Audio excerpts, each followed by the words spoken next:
Most of the non-professional activists who came here were local college students, primarily from the College of William and Mary. They had a group on campus that was looking at this issue, and they wanted to help and facilitate what we were doing. And I would suggest that their model would be one to look at in terms of how to go into an impacted community and help. One of the things that they did especially well, and it's one of those things where sometimes you see people do such a good job and they make it look so easy that you don't even hardly notice they've done it. And that was the case with the students. And of course, through speaking with some of them individually afterwards, it was revealed to me that there was a concerted effort, that there was actually a conscious decision made to come into our community a certain way. And it was so effective and so well done that we didn't even notice. They came in with their privilege so firmly checked. Honestly, I'm embarrassed that we didn't recognize that at the time.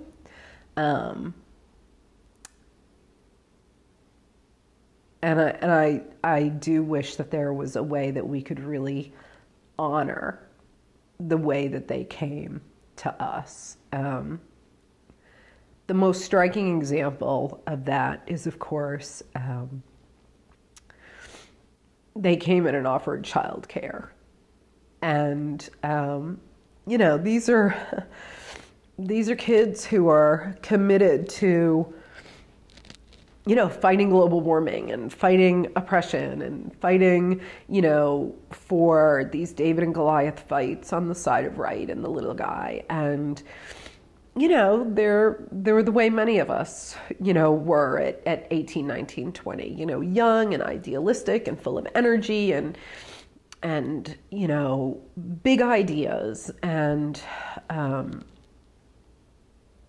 these are the kids who wanted to probably chain themselves to something, to make a big stand and to do something big and powerful and with a big visible impact in a fight like this. And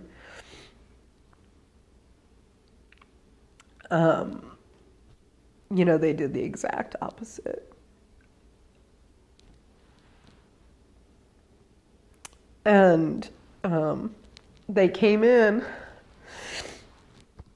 and they were quiet and they listened and they didn't ask a lot of questions about things that they didn't understand. They took their own time to find the answers to those questions out. They didn't know who the players were a lot of the times. They never slowed down our process to get them up to speed. And what they eventually proposed to us was an offer of childcare. And they said, we see from coming and doing their very quiet observation that we were mothers and fathers, and we had, many of us, young children. And that in the same way that,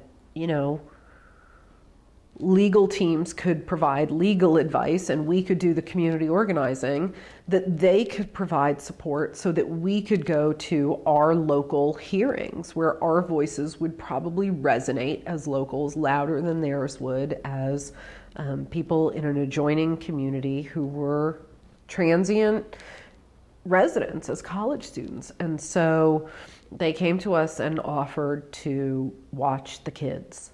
And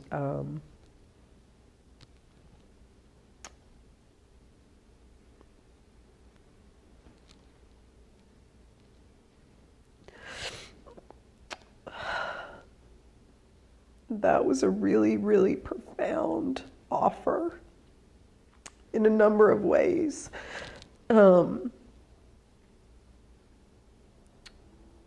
Because they really got us. You know, they saw us and they met us where we were. You know, they weren't trying to get us to escalate to the point where they wanted to be or to do what they thought we should do. They looked at our reality and what we were struggling with. And they came in and did the most humble, behind the scenes kind of work that a person could do, you know? And they did it beautifully. I can't honestly say enough good things about the student presence that we had, because the students who came over from Williamsburg, on one hand, it was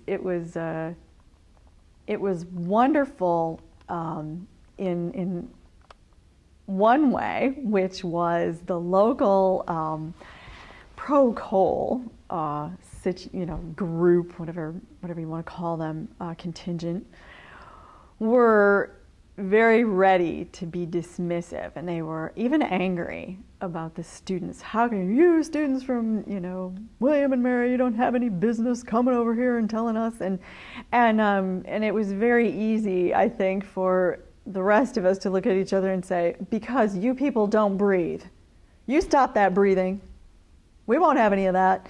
It was wonderful, because it was so obvious that the presence was recognized and was there, and the students didn't have to say much of anything except, we are opposed to this, and this is our air, your air, mine air, your children's, grandchildren's, our children's, grandchildren's air, and water, etc. This is affecting more than just you, and I thought that was wonderful. I was delighted with it.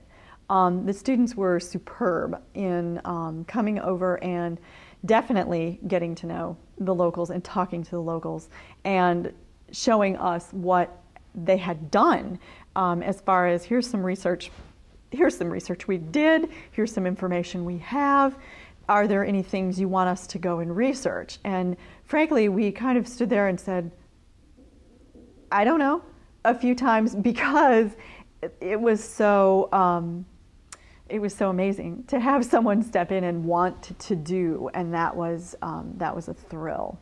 And I thought the students handled the social situation of it wonderfully well. When there was a potluck, they chipped in. They were lovely, and actually, just kept a lot of things rolling. And when there were opportunities for meetings, they asked, how many of us can attend, and do you want a large contingent or just a small vocal minority? And that was tremendous in shoring us up. Because when you knew that if you were flagging a bit, you were still going to show up to that meeting because those students were going to be there, and by gosh, you better have a local face on it, because we had to keep those kids, fired up, which is such a gag because the students kept us going. So it was very much a kind of reciprocal benefit. It was very, very helpful. And so, as I say, I just can't say enough nice things.